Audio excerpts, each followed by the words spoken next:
ask you guys, would you like for me to re-demonstrate via the PowerPoint what Vida is, why finding the best reintroduction method of the 1516 Chinese American chestnut is important, all of that background information? Do you guys want me to revisit that?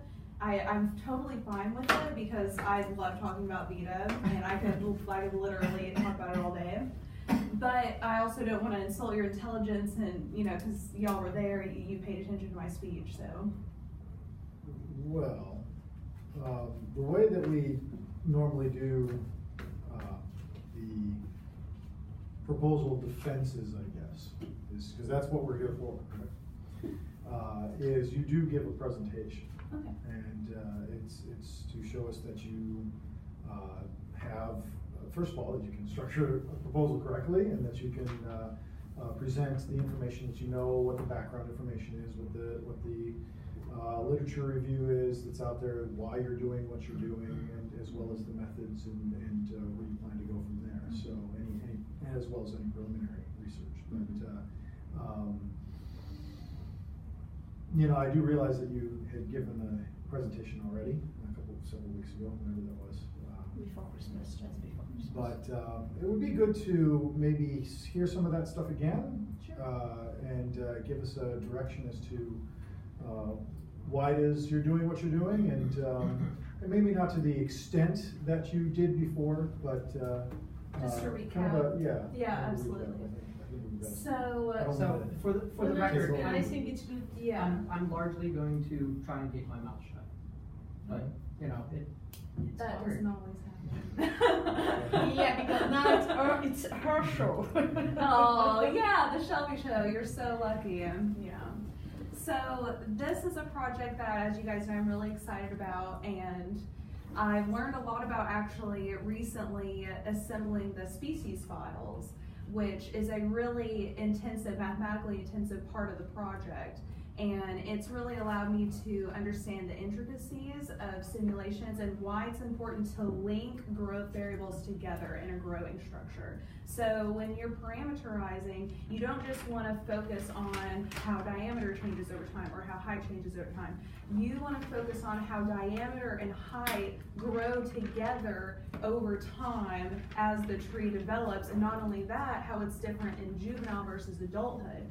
So I appreciate the fact that I'm able to re-give you guys this speech right now because I'm able to really appreciate it more. Over Christmas break, I worked really hard in figuring out why we were doing things the way that we were doing them and why each of these components are really important and why they're linked together.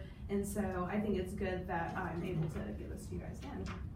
So the reason why we are focusing on restoration is because in the early 1900s, the American chestnut was devastated by the blight fungus. And this would not have happened if we would not have brought infected that fungus over to America from Japan. And so there's a sense of responsibility there that we affected the ecosystem so drastically because of that. And surprisingly, at first, there wasn't a real, fire in people to restore this species, which wound up being somewhat detrimental because other trees were planted in lieu of the species where the chestnuts had died. And so now restoration has become it's not as emphasized as it should be because the forest has changed so much and people have done so much to compensate for that loss in that species that has totally changed how the ecosystems are in parts of the United States. Not only that, but where we should whether it should be in the original range of reintroduction or whether we should go outside the original range. And those kinds of things are overlooked and are not emphasized enough.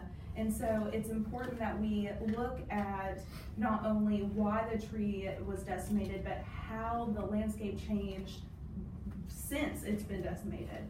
And so the importance of studying the chestnut tree and its reintroduction all falls within the realm of all the things this department, it really stands for.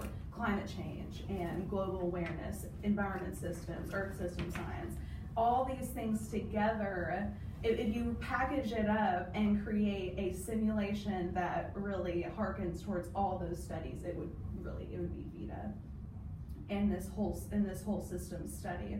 So that's kind of why we want to focus on the restoration of the species and why the software is going to be key in doing that.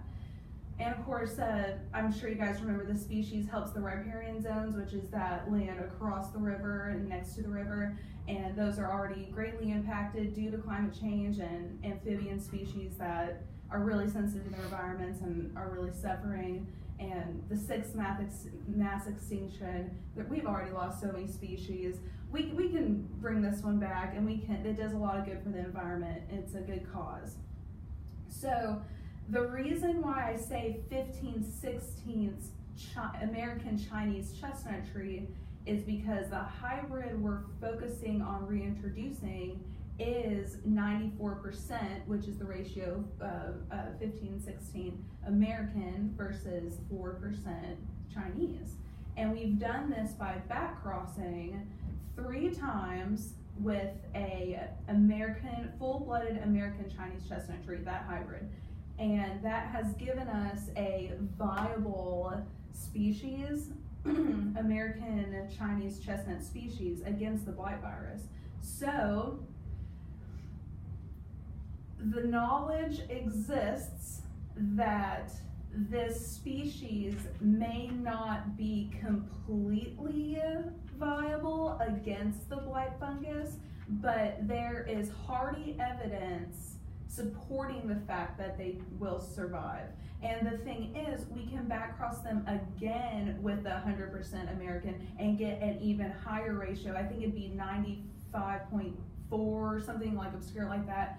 And it would boost even more, but that's like 10 years in the future because we have to finish our studies on this species.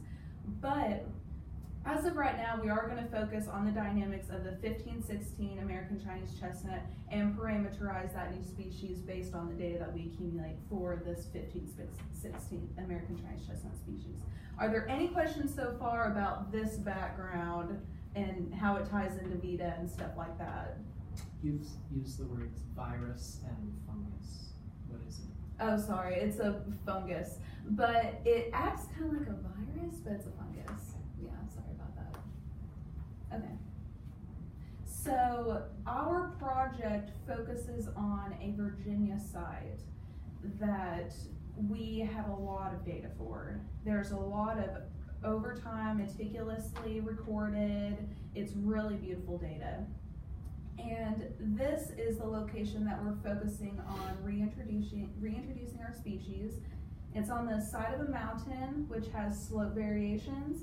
And so through Vida, one of the things that I want to incorporate is a Z scale, X, Y, and Z, so that way we can get the topography in that third dimension and really focus on how those changes in slope will affect the health and the growth of the new species, which is going to be something that's, I'm not even sure how we're even going to do that yet, but I'm really looking forward to amplifying the system that way.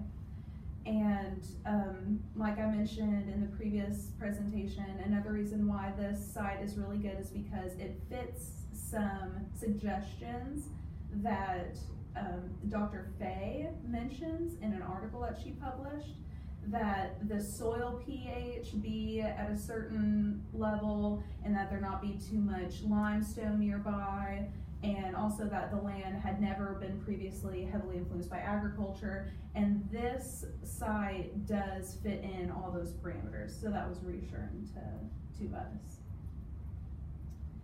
And so Vida takes these growth parameters that we can accumulate from each species. And what we do is take those values, those growth dimensions over time, and put them in a alpha and beta calculator. And depending on which variable we're looking at and which part of the chain, like which other variables are influencing it most heavily versus not, we will model those together and figure out which data, which alpha and beta values we can use to reflect that relationship over time. And those numerical values are simulated with this alpha beta calculator that I mentioned just a moment ago. And it was made by Dr. Hammond specifically to assimilate these values for Vida to use. Shelby, could you do me a favor? Go to the board.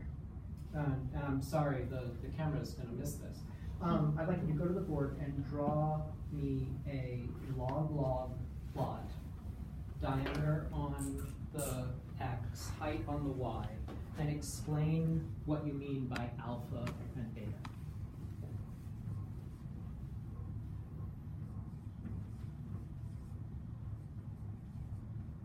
Okay. So, this is the formula that Vida uses to assume the relationship between specific growth components. And so this alpha value is like our exponent, and our beta values are constant. And it's pretty recognizable. I mean, y equals mx plus b. It's along those lines. It corresponds to a mathematical relationship over time that we use. And whenever we plot dBH by height, in general, over time, we'll see increased growth here, and then in the juvenile stage, and then in the adult stage of life, we have this curving exponent, which is what you see in a lot of biology. But specifically, these alpha and beta constant exponents reflect the relationships that we see in these growth variables.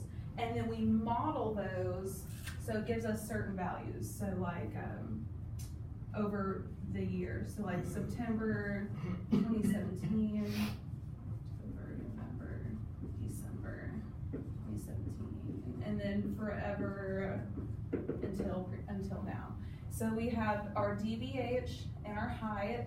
Let's say our dBH is like 0.04, 0.04, 0.05, 0.052, and then our height is like 3 meters, 3.2 meters, 4, and 4.2 meters. We put this in our alpha and beta calculator literally just like this. So on our X, we have our dBH and our Y is our height. And then what it does is runs them together, and we have a little separate section over here, our little alpha and beta, and it spits out these values and how they're related over the X amount of time that we have them for.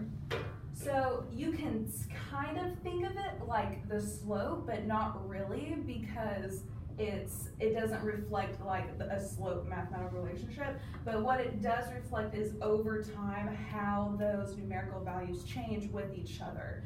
And what's important about these alpha and beta values is that they absolutely do change at different life cycles in the species. So what we find is that when we model these alpha and beta values over time, we have an increasingly linear relationship in the growth in the juvenile stage. And then once the tree reaches sexual maturity, we see a kind of tapering off, more of like an exponential versus a linear correlation in adulthood. So our alpha beta values are able to generalize those changes and allow us to make predictions throughout the whole life cycle of the species. And diameter and height are a rudimentary example. There are a lot of ways that a system, like a tree, works together. So like our canopy radius, and then the mass of the leaf, and then the trunk, like the mass of the stem. All these things work together in a system and a flow of carbon that equal the total mass of the tree and the total diameter of the tree, and et cetera, et cetera. And using these components, we are able to grow over time based on these generalizations, these species based on their species specific alpha and beta values. Does anybody have any questions about that? That's kind of deep. That's deep. Is that good, Dr. Hammond? Did I miss anything? It's okay. So I'm glad you talked about that, because for me, coming from crop modeling, my question, okay, you get your parameter, where do they came from? They come from the understanding of the biology, I guess, of the tree, the forest. So I think, and maybe it was not in your proposal, but you need a part of explaining the biology itself. You don't put value because you decided, oh, I'm going to put a 1.4. You put it because you have an understanding that has been collected through the years and since of really data collected of how the tree grow, what is the mass of trunk or the height versus the mass. So that kind of correlation with the actual tree physiology and the relation, the tree in the ecosystem, where does it grow, the slope, the shadow, those kind of things, because your parameter, I get, that you put into the Vida model or any model are, you don't make them up. They are the translation of that knowledge. So I think into the proposal, but especially more when you are going to work and write your thesis, you need to have one part of that, the actual description of that tree, what kind of community is it living in, the kind of soil pH, all those kind of things that, okay, that can define why you choose that region. It's because it's the ecological niche of it. So I think that's something I was missing, because you were talking about those parameters, and I think there is a need of a correction and explanation of they are not shadows or ghosts, they are actual trees that have been living and for which you have information of the tree as an entity, physiology, biology, environment. So that was one of the things I think was me, and you just perfectly explained that here. Thank you. And I will include that, absolutely. And putting it in the part where I talk about justification of our land, I'll put it in there. Yeah, I think should be part of your literature review. You talked about what climate do they grow, shape of the, I don't know, yeah, you're right. Those kind of things that then you can, and even the parameter, the range, you do range it because maybe you do some literature review and it corresponds to the tree grown in that area. Maybe if you had chosen in an area, I don't know, close to Seattle, I don't even know if it's rain here, that's going to be maybe a little different because you get more rain. So explaining how do you choose those parameters and why. This is a great question. So building off of this and what we know about alpha and beta values, if you were to take some of these trees, it doesn't matter any of these trees. So we're looking at this one county in Virginia, and we're taking real data for how those trees grow in that county. What would you expect to be different if we look at that exact same species, but growing in a different location? Well, what would you see different, either the alpha values or the beta values? Beta would be more apparent in the beta values. Why? Because that reflects the coefficient of growth. Yes. Yeah. Yeah. So I have a question. You had mentioned before about how you want to incorporate slope and elevation and those kinds of things. So first of all, as far as how this model works, and you should be able to do this, but how do you do the inputs for the model? What are you I'm exploring a lot of things with that. You can actually go in and code for a matrix that has X, Y, and Z.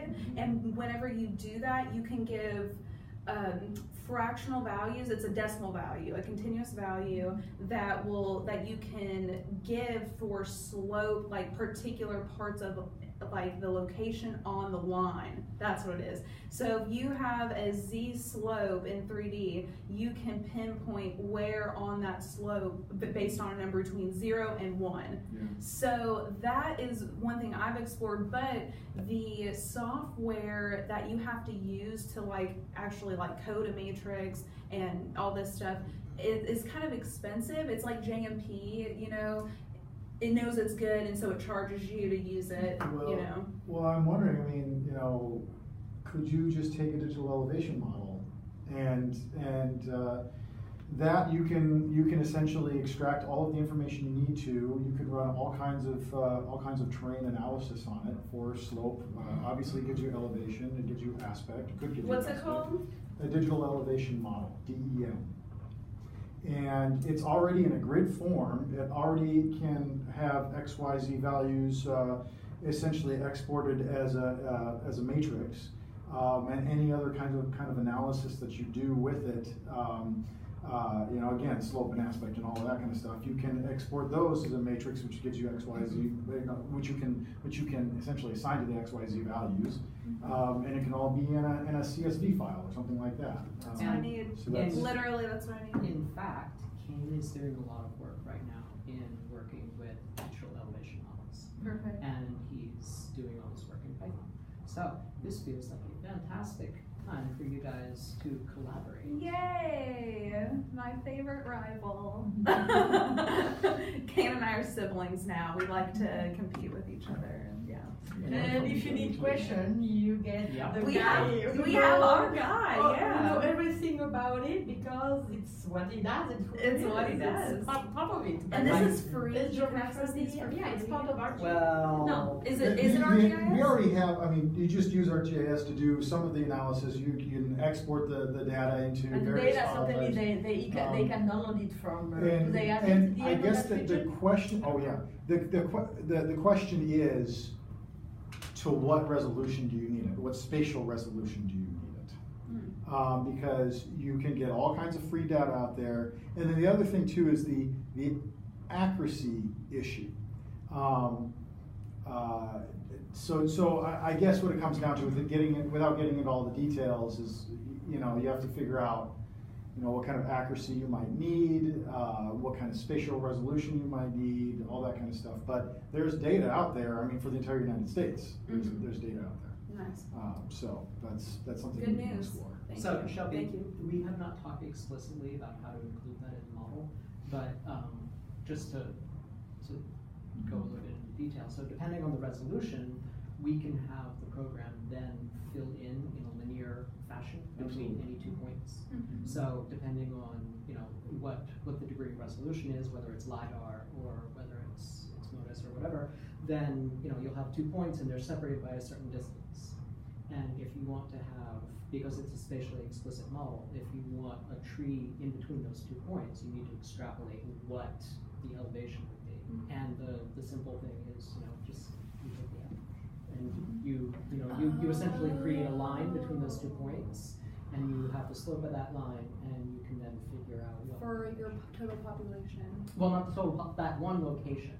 You would But have to for the extrapolate. trees, for the species in that Yeah. area, though, you could take the average. And Right. put it on the You would slope. just have to, it would be computationally intensive, but At this point, it's- computational time is cheap. At this point, it's, you know, another lamb in the stable, because this is all computation. I gotta be honest with you guys, I never thought that I would be doing this much computational research, but you learn a lot by data exploration, a lot. So it makes sense that that's kind of the way biology is going right now. Okay, thank you. I guess let's move on. Back to the PowerPoint? So that helped clear some things up. That Yeah, you saw. yeah. Okay, let's switch these spots, Zachary. I'm gonna go to the PowerPoint. Thank you. Hi, Dr. Scupola. I thought there was somebody outside the door. So this is, okay. So the way Vida works is by taking those species values that we talked about.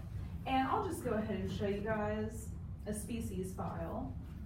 How hard would it be for you to quickly pull up the sheet that you've been working on recently? I'm gonna do it. I'm gonna do all of it, Okay. yeah.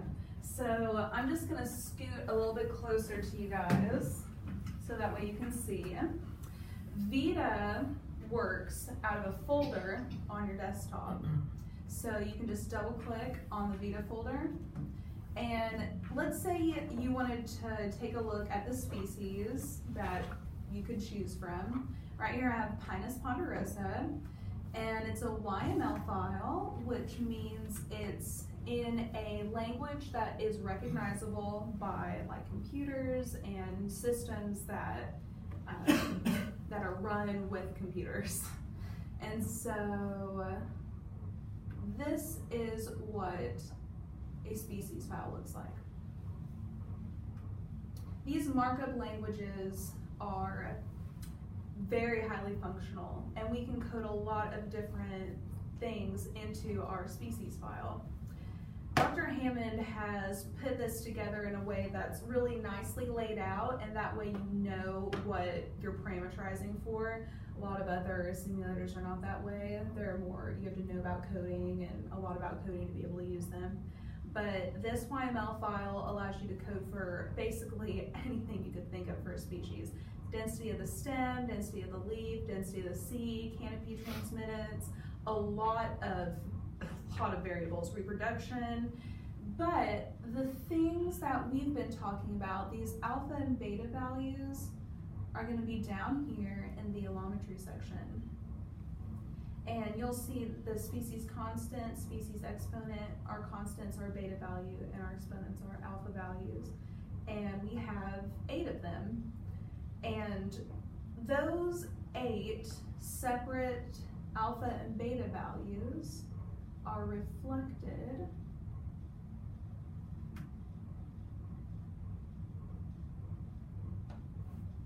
by the numbers we get from our alpha beta calculator.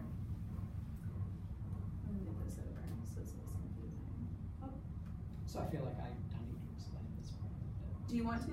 Just real quickly. This Yeah, is a you tool can. that I made for myself because when you do this analysis, because the R squared can sometimes not be great, it can be like, 0.8 or something like that.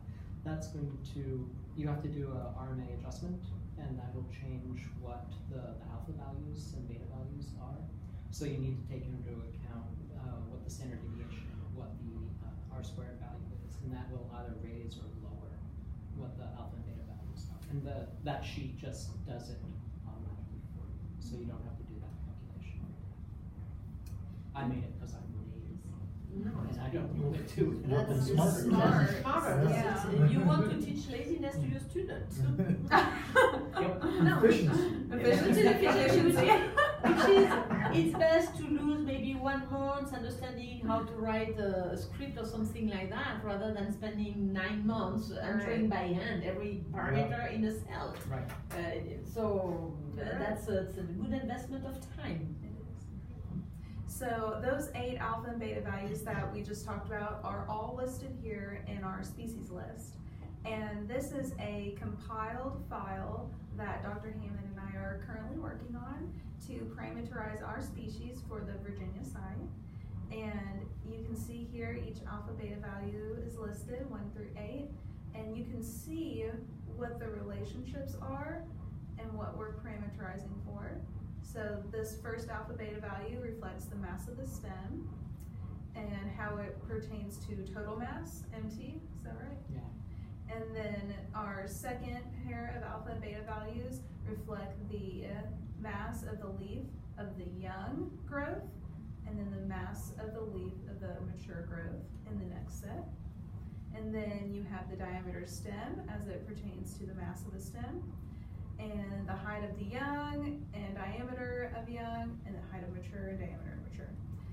And we get all of these values. What are those color codes that you have? Oh, okay, so yellow means that we have parameterized for the species, and we have figured out what our alpha beta values are, but we have not yet grown them in a simulation and compared them to the real life population data.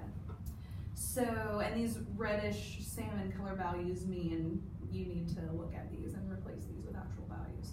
So this is a work in progress, but still we've done a lot so far. So we are able to put all of our alpha beta values together on this sheet so that we can kind of parameterize for our species really clearly.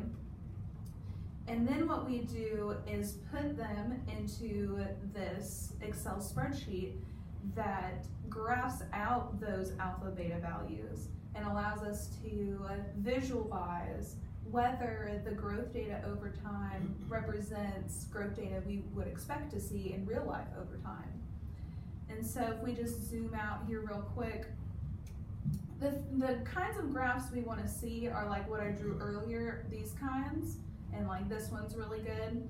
The woody mass and the canopy mass, those don't always have to have so extreme of a relationship like this, but like the diameter, base height, and height relationship definitely does have an intense relationship like that. Could you do me a favor and slightly modify the beta value for the mature leaf mass? Yeah. You want me to increase it? I don't care. I just want you to introduce a change so that we can visualize what happens. Okay, yeah. So I increased the mature leaf mass and how it pertains to the mass of the stem in a mature tree. And those kinds of things are, like we mentioned, species specific, and we model them here to cross check ourselves and make sure that the alpha beta values we're using really do reflect the things that we would see in real life. So if we modeled a species that looked like that, if it had an abrupt change, it's clear that there's a value problem. Right. Because it works as a system. If you don't have a smooth line, then one of your values is not correct. And this is just a visual way of checking whether your parameters are good. Okay, and so that's what we use, that's what Vida uses, is that YML file that we just talked about, which has those exponents and constants that we just mentioned earlier. And Vida recognizes these species files when they're saved in the species folder. So here's our species folder in Vida species, and then here it is, Pinus ponderosa. So Vida will recognize that species if it's saved right there in the main folder, and it'll use it in the simulation. But if you put a species in a different folder, like this species disabled folder, it won't recognize it, which is advantageous for moving species in and out of simulations to see what happens. So that is what Vida uses, and then also the world parameter, the world preferences. These world preferences are not species specific, they are world specific. So for your whole simulation, if you want to change in your world, the gravity, light intensity, and certain ecological observations, such as the random death, the percent that randomly die, which I recently had a conversation with a forestry service person, and she asked me about our ability to generalize for the random death. And I said that there's a lot of ways trees die in nature. Like the seeds get eaten by deer. There's people that just chop down trees whenever they want, which is fine. You know, it's just part of life. And so I said we take the data and we go by what we know, and we don't. And I looked up in several different spots what percentage of trees randomly die in an ecosystem, and it is barely less than 1%, but they randomly die due to all these other things. And so we are able to parameterize for that, and to me that is really significant. Just the fact that we don't have to break down, like, this is the percent that gets stomped on by people, and this is the percent that gets eaten by deer. And we are just able to generalize so nicely in a predictable way. And of course, all these things are mutable. If you find literature that is specific for the ecosystem you're going to examine, and they say, 1.2% die rate, well, you can go in and you can change that. And what I love the most about these world preferences is the Jansen-Connell index. And I talked about that in the presentation, but just as a quick reminder, it is the space, it's a reflection of the amount of space between a seedling and its mom. And it demonstrates the increased competitiveness in the environment between the child and the mother, naturally, competition for space, light, everything, nutrients. And so this index, this ratio that we've put into Vida allows us to show that spread, that fall of how the seed is sent away from the mother. And so those kinds of significant ecological events are considered with Vida, and I just love that. That's my favorite world preference by far. And so what Vida does is it recognizes these YML files, the species right here, and the world preference, and runs them together in a way that takes their allometry and the boundaries that you've set and just acts like a funnel and brings it down for you. And the output that you get are these CSV files over time. You get one file, but each row is over time. And then you can see how your forest changed and how the species population fluctuated over time via a CSV file. And we are going to use that data to hindcast the data we have for forest structures and make sure Vida is reliable. And so far, that has been done twice, once with Abies alba, the other one with Pinus ponderosa. And both times, the alpha beta values and the predicted height, wow, there were a lot of in the Pinus ponderosa. Everything matched up. It was within 85% for the Pinus ponderosa data. For Dr. Hammond's Abies alba analysis, the alpha beta values were indistinguishable. So this is a very reliable piece of software, and it like we mentioned earlier, it funnels through the allometry and we get CSV files. We also get a movie file, which is what I played in the previous slide, and it actually shows you how your forest grew over the amount of cycles that you set for it. So it's the best. And then there they are, and there's the Vida graphs. That's what we want. And then the proof of principle is also outlined in my literature review in the document, in my proposal document. But I just want to quickly talk about the Abies alba and Pinus ponderosa experiments. So Dr. Hammond used a Cannell data set, and he modeled an Abies alba, a generalized conifer, and a generalized angiosperm together.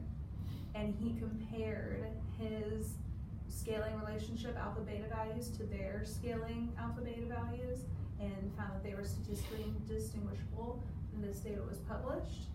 And then in our analysis in unpublished, hopefully going to be published soon, data modeling the Pinus ponderosa species, we saw that our exponents created data that was very similar to theirs, within 85% of all the values. And we used an Ameriflux copiendum with a lot of data and a Beverly Law data set to double check and hindcast and make sure what we were getting was like what she saw in real life. Okay. So hold on, go back to the Pinus ponderosa thing. Mm-hmm. You and I both know what's so special about this site, but what happened historically to this site? Why is this a good site to hindcast? It was 100 years ago that the location for this data was complete. Was it set fire? It was clear cut. It was clear cut. Yeah, it was completely. Yeah, For completely. agriculture? Hmm? For pastures? For No, just for lumber. for lumber. Okay, so This they was in- didn't put anything. They let it grow whatever. Mhm. They didn't do anything after that on restoration or remediation or something like that. They just let nature. This was like 1960. Yeah, so So they there was no cut rem- they cut it cut out and they walked walk away. away. Okay. No, No just remorse. because This is important. because it's important in, Right, in yeah. dealing now the species because it's in a way back to a climax kind of you know Right. it did evolve into what it's now the new natural stage Mhm. and I don't know how does it look actually but it's it is important. Okay. No, for sure, yeah. And so we took their growth data, and then because of that, the significance that we started from the ground up and were able to see what it did from there was that it was good raw data of what the environment did from the ground up. And so those kinds of situations are really, we're lucky as people who do allometry and biometrics to have that kind of data from the ground up kind of stuff.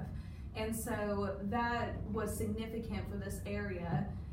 And not only that, they had a lot of good data, a lot. And so we were really able to, with confidence, do that.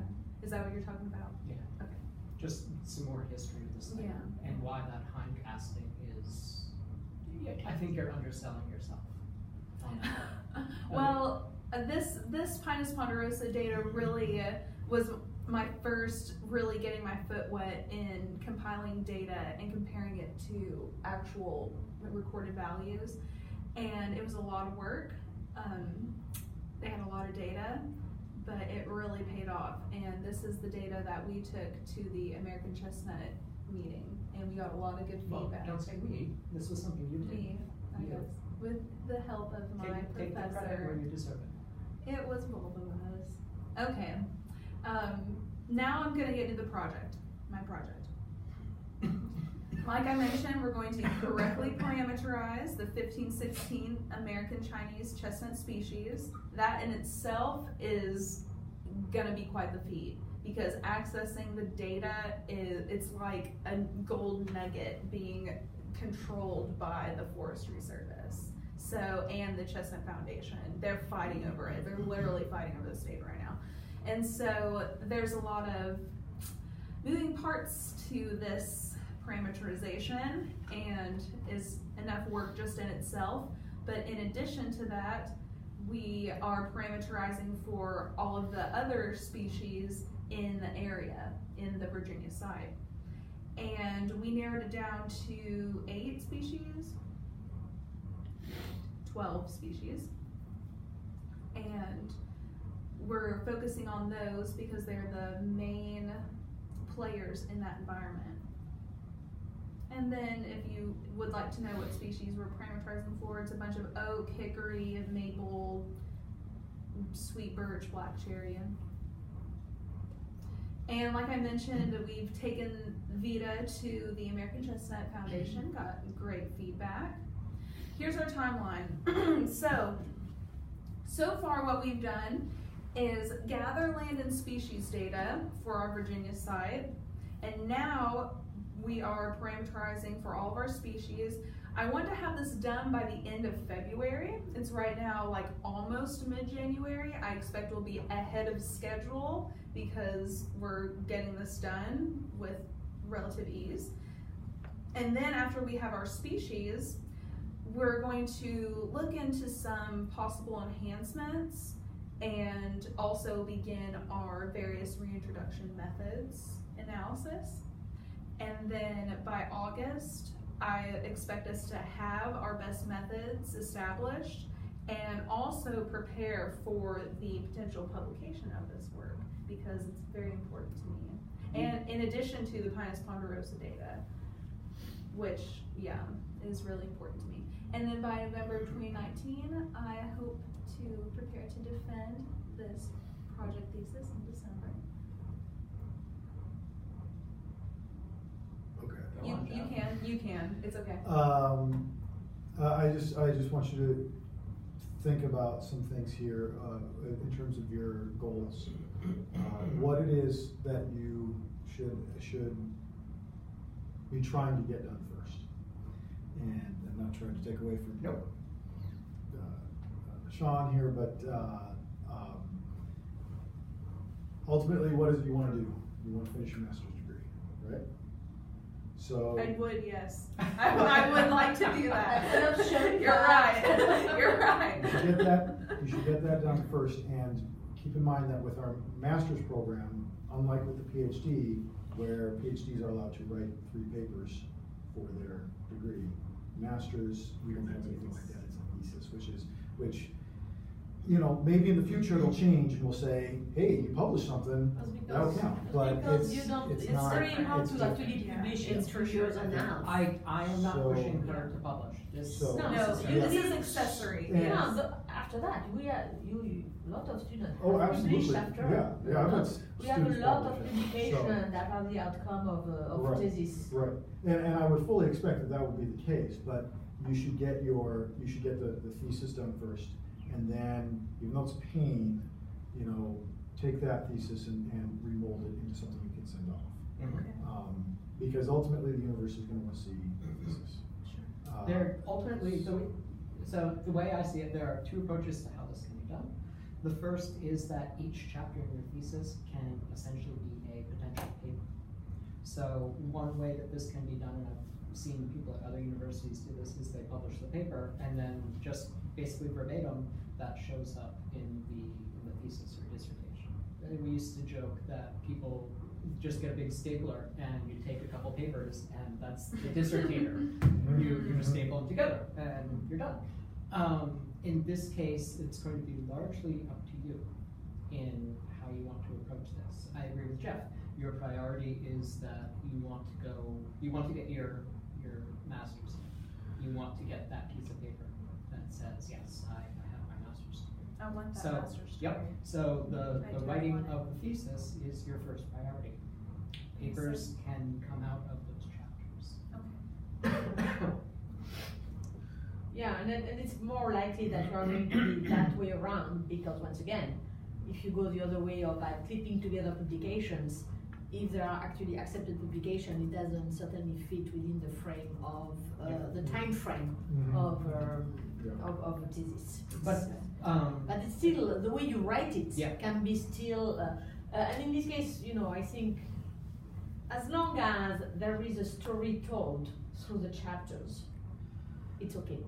But if you go with an option like that, for me, I would not like to see a paper. It is, once again, you told a story that is, It's gotta be you know, fluid all the way. it has to be fluid and it has to be logical and more than abstract summary. You know, that has to be, because we don't have the 3 paper option or something like that with the master.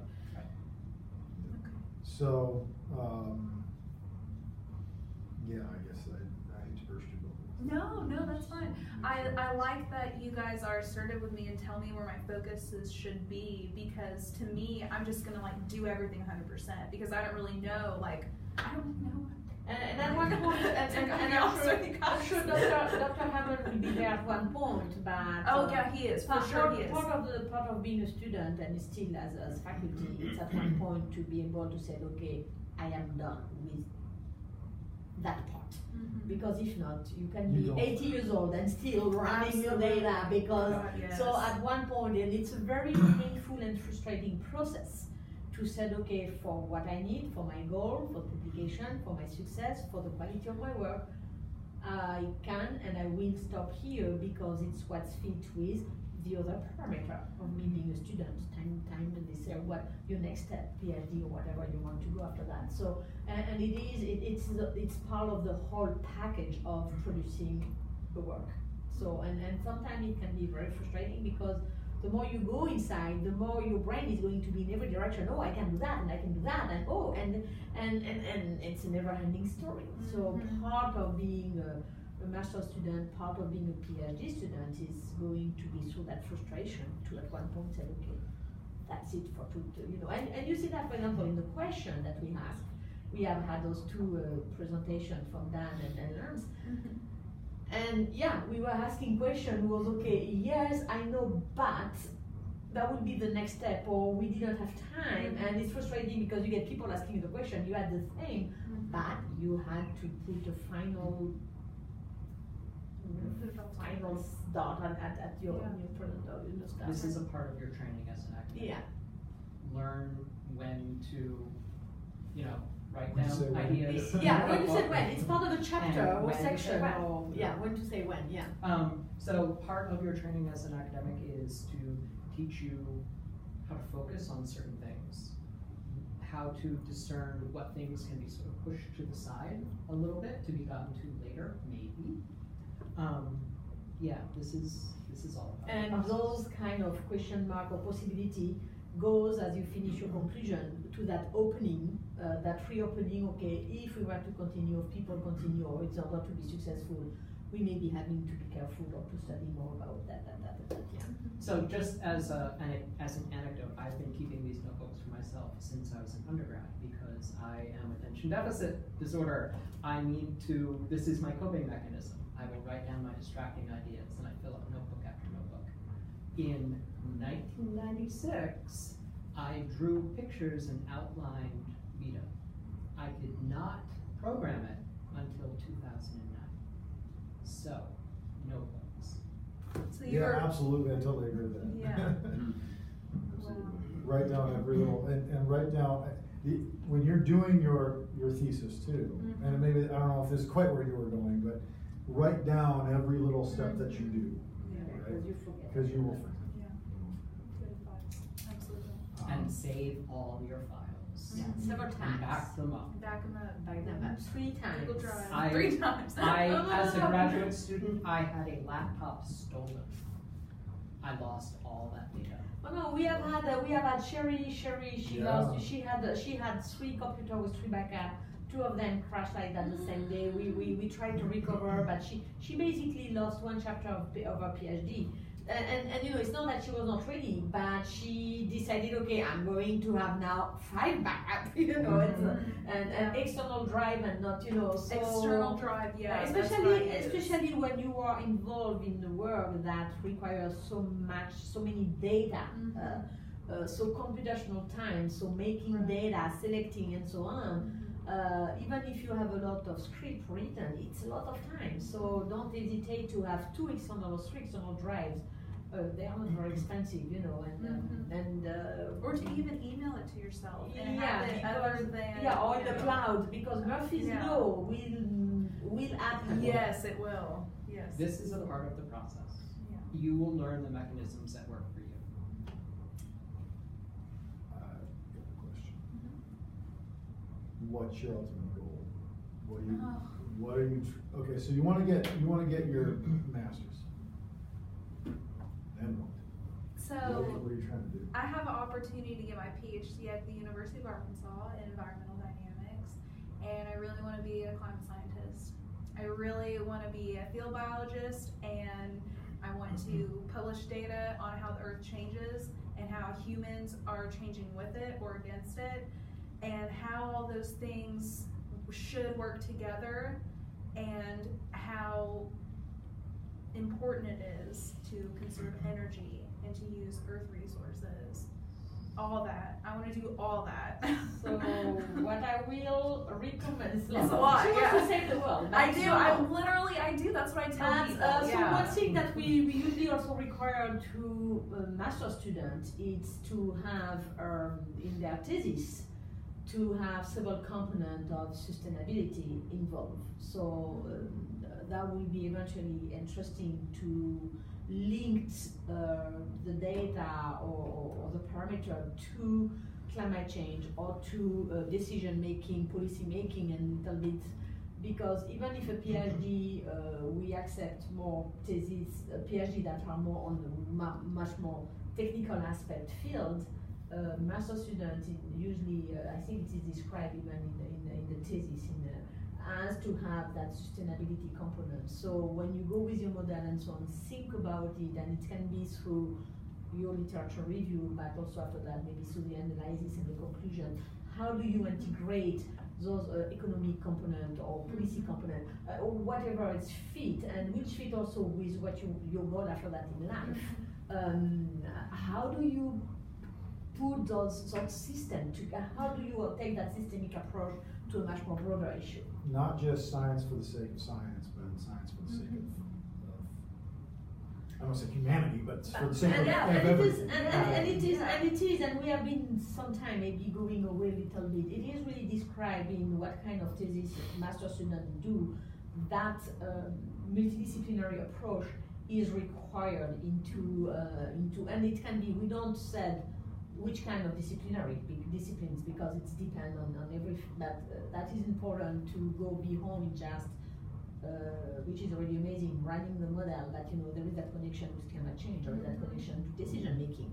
How, if you have a methodology that goes well, how do you go around with that? You have to reintroduce, let's do it. Who do you talk to? What are the decision mechanisms? All those kind of things. So you have, I think, possibilities as you need to really introduce some of that horizontal aspect of sustainability in your thesis also. Thank you. So think about that as you finish writing. Those are questions that are going to arise, because your goal also is you want to reintroduce the species. So once you are done with the modeling, how do you go with that? And I think it's where maybe you can have that kind of more. For example, Shelby, we are modeling this area in Virginia, Giles County. Maybe Giles County is not the best place given changes that have happened in the climate. This is something we've talked a little bit about, but this is something that would tie into this, and it would also go into the final chapter discussing. Do you have a kind of I'm totally agree. I'm thinking out loud mode. Sure. If you design something that is to reintroduce the species, so do you have a decision making process in which is linked with what you said? What is the best location to reintroduce it? And you have to consider maybe the climate and the condition, the present one, but you have to look at what are going to become those conditions in the future with climate change. So that's what I mean about the decision-making process. It can be, the policy, the finance and so on, but it's also, biologically speaking, where should be, and maybe a spot that looks pretty good now is not going to allow the species to keep developing 100 years from now and so on. So that decision-making process of deciding not only on the biological side, but maybe also financial policy aspect can be some of those some things that bring together that multidisciplinary approach. Okay, I like that. I appreciate that, I really do, because I want to tie all this together. And it's good that you bring this up, because I focus so much on modeling and the hydras and things like that, but this is an important thing to remember to include. Yeah, I like that. Thanks, you guys. Well, we've reached the end of my PowerPoint. Just acknowledgements and formalities. The only other thing I wanted to do was show you guys how we're getting these alpha beta values, but throughout the presentation we actually did a good job of doing that. So are there any questions? You guys want me to show you a simulation on Vida? I mean, you put in the parameters, it runs a simulation, you get outputs. No, in this case for me I'm more interested to see how do you define and the dense data you right, and you already addressed that's the important part, exactly. And it's a one linked with the tree grows in certain places with competition with other tree, and it's what you do. So it's you don't through the comments. Okay, I'm picking a 1.8 and just entering here.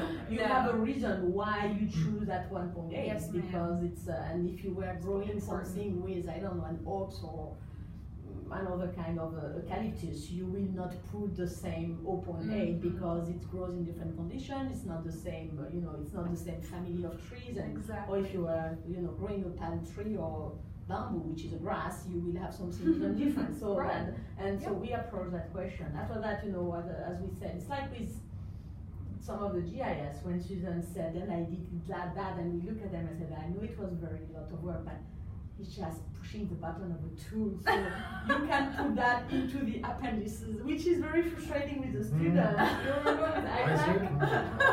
And he went step by step, and I opened that file and do that, and he said it is very important because it's a work. I said, okay, it's not the blood of the word. It is using a tool, so all those things you move it into the appendices. It's really important if people want to take your work, but it's not really the content. It's how you materialize. I agree. The content and the thinking process. So yes, I will say the model. Yeah, it's interesting to see. You change the parameter and you see the curve, and it's really tell us what you want to look at.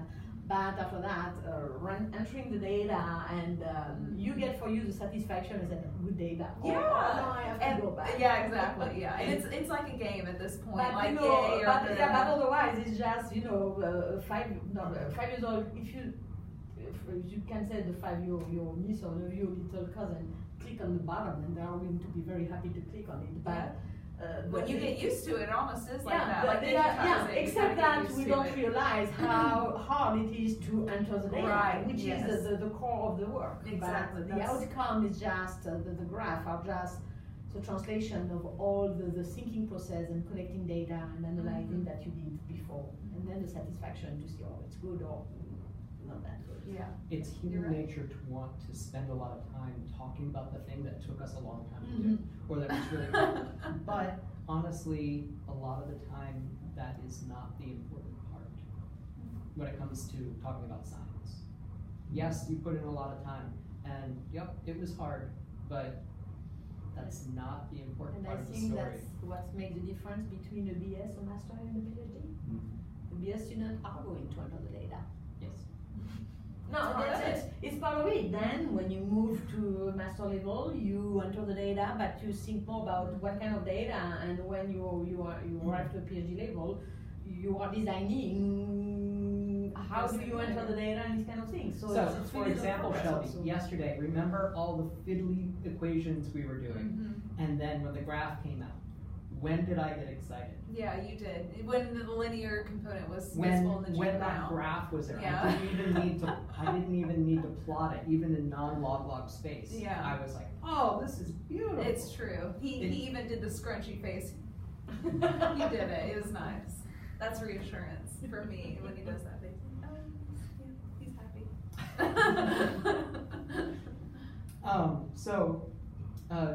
To clarify and be perfectly transparent, a lot of this data is coming from real world measurements of stuff. What is the wood density or Young's modulus, or we're leaning really heavily right now on the forestry inventory assessment database, the FIA database, specifically for Giles County, Virginia. We're getting all the data for like diameter, height, and all that. Now, having said that, when we put that into our model, we are probably not going to see our individual trees, those slopes of the lines, they're not going to be what we want them to be. So there's going to be what I would charitably call sensitivity analysis going on, where we need to change decimal values to get those values to where they really should be. You could argue that is massaging the data, but I can justify the going in there and doing that sort of sensitivity stuff to make it grow the way it's supposed to, because a lot of these forestry values are sloppy, is the best way I can say, and how they're gathered.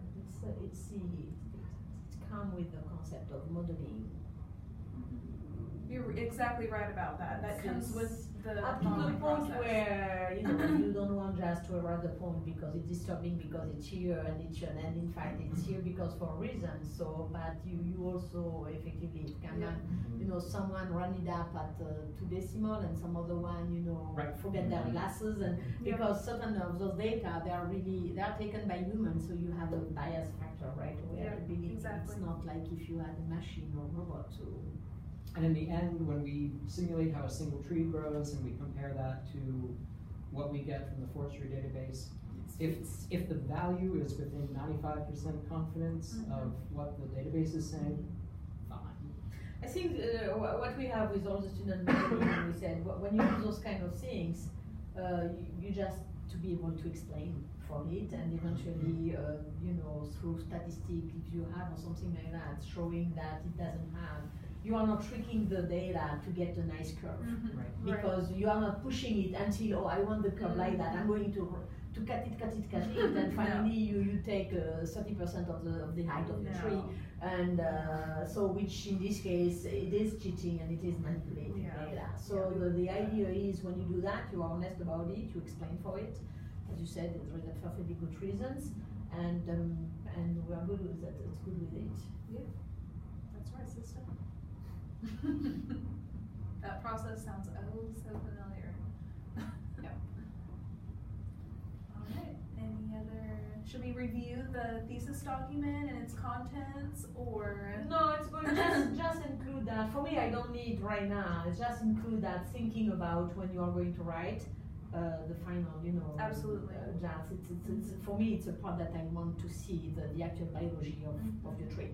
What does it grow? What are going to be, and you learn from that, you know, the influences. They are more sensitive about temperature, rain, or slope, because that are the things that are going to be sensitive as we go with climate change, and those You're things. right. So it is your parameters don't come from the you know, Kinder bag from McDonald's. They come from generation and century of studying and knowledge about those trees. That's right. I will do that. I'll include that. And if you guys want to make physical changes on these printed out copies, if you want to like write down what you think I should change, you can, and like give it back to me. Or I can email a copy and you can. Right now like, I'm highlight okay. red And or usually what we do, okay. we let Sean do the big dirty work, Okay. and then Cool. we arrive. We are the cavalry. We arrive at the end. That's all right. I will say, as far as this is concerned, like this, at this point, this is, as far as I'm concerned, this is done, right? Yeah. And the one thing I will say, and I think part of it is because you are Sean's first master's thesis student, right? So as far as actually knowing how we do things, you know, that's Both you and I are feeling out this process. yeah. Yeah. So It's a learning process. this is what I recommend, because when I look at this, you've done a lot of work, and you know, you've put various things together. I can tell that what you've done though is you've taken certain chunks from different proposals and you put things together, and you maybe added some things here and there, and it's kind of like a big clump of clay. Yeah. And that needs to be molded into a nice, beautiful sculpture. The story's still. And that takes essentially organization. Organization is key as far as writing the actual thesis. One of the things that I would highly recommend doing, because I know you and I sat down and I told you you need this, this, this, this, and this, and you put all those things in here, but again, you kind of lumped it into a big clay ball. What I would recommend doing is not messing with this anymore, but you are going to take, again, some of those same components from here, and you are going to create your thesis with that, along with sections for your results and your discussion and so on. But what I want you to do, very seriously, is go into our library and check out, don't just take, check out a master's thesis and look and see how have others done the organization of the thesis. Most of them have disappeared. I know where they are. Doesn't the university? They The keep, but university, we you are go to a supposed, library and but look. you know the thing is Okay, still, online as PDF. now they should be, all the PDF are now accessible to the UND Commons.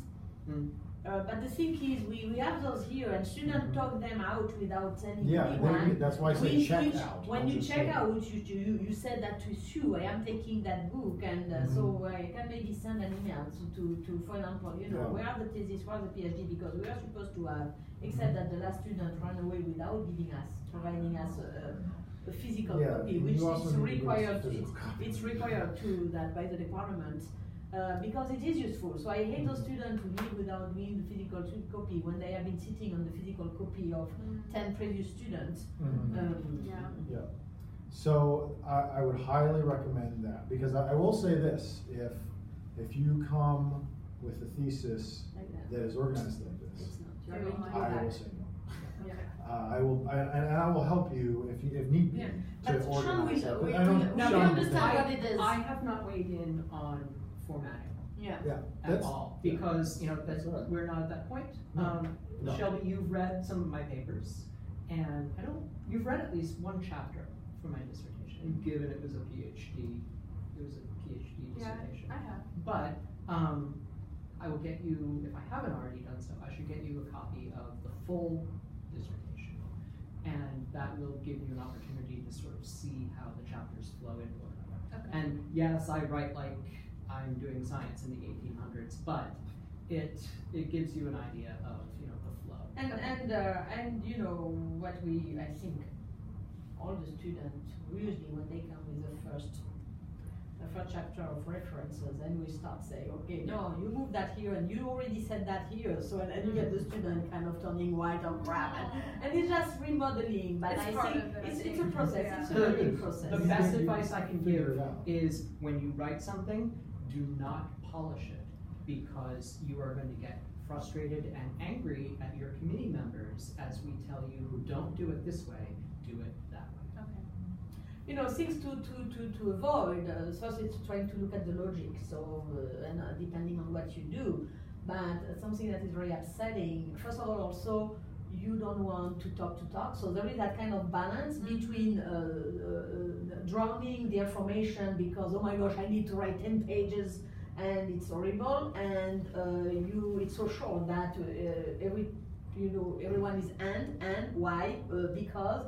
And you know, we need the thing, so that's that. And also avoid those kind of copy and paste or repeating. You know, it has to be a logic. For example, if you talked about temperature at one point or explaining, you are not going to do exactly the same paragraph of temperature 2 sections later because so. And that will come to, and Sean will certainly help with doing that. It's come to organizing something logical, telling a story. And making sure that I love that, by the way. Yeah, it's not a competition of filling pages for filling pages.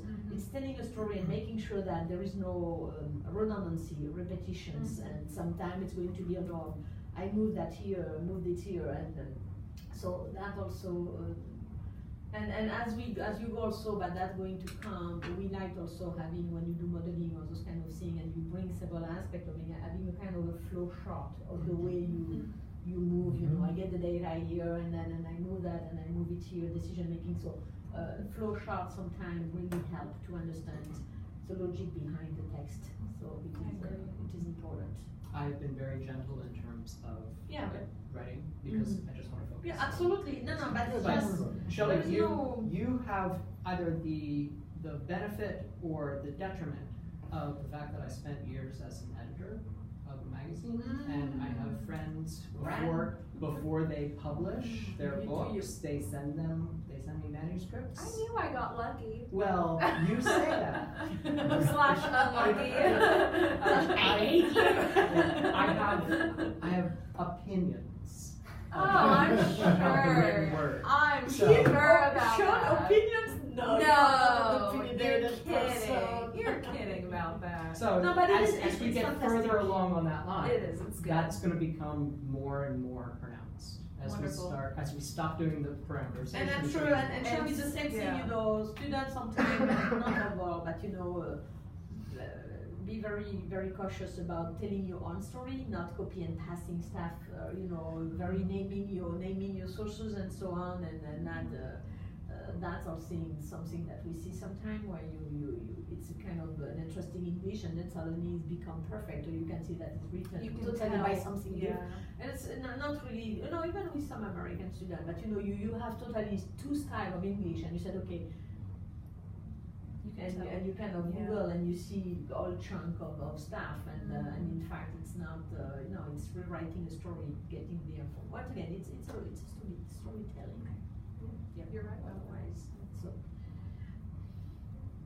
all right. Anything else, you guys? I need a signature from Dr. Van Looy for this document. I think I might. You need to that 1-page summary for the graduate school.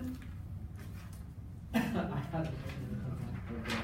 No, that's here. That's the Yeah. one. No, it's good here. Oh, that was from a while ago. Yeah. So let's Yeah, that's what let's you see originally if you said. want Yeah. it adapt, but it should not be more than that one page.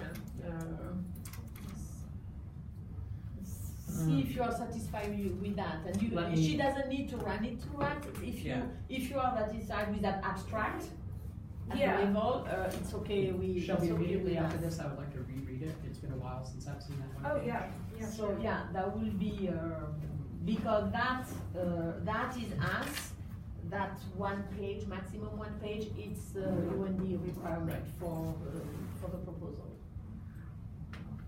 Well, thank you for attending my thesis proposal. I'm sorry that Yeah, but I think Thank we'll you have so to much. call. I'll have to call Leo. Yeah. So they.